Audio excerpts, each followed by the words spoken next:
In today's video, I'm going to teach you how to use tags in TickTick. Tags are one of the simplest ways to organize your tasks across projects, and by the end of this walkthrough, you'll be able to create a tag, customize it, and add a task to it with confidence. Start by opening TickTick in your browser and signing in so you're looking at your tasks. On the left sidebar, find the Tags section.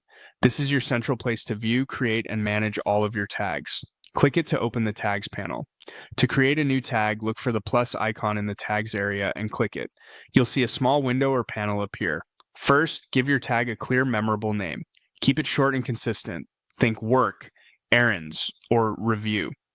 If you're using tags for priorities or contexts, pick a naming style you'll stick with, so your system stays tidy over time. Next, choose a color for your tag.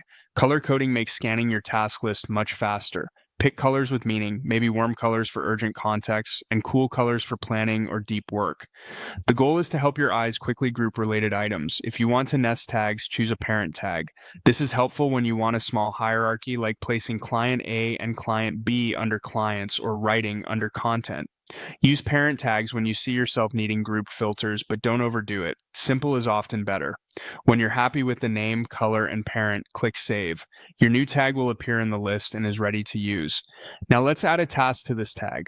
From the tag view, click the option to add a task to a tag. A task entry field opens. Type the task name clearly so it's obvious what action is needed. Action verbs help, like draft proposal instead of proposal. If you tend to work from your main list, you can still tag the task and keep it there. When the task looks good, click Add. If prompted to choose where it goes, select Inbox so the task lives in your default list while still carrying the tag you just created. This way, you can process tasks in one place and slice them by tags whenever you need a focused view. That's it. You've created a tag, customized it, and added a task to it. As you build your system, keep tag names intentional, colors meaningful, and hierarchies light. You'll find tags make filtering and prioritizing your day dramatically easier.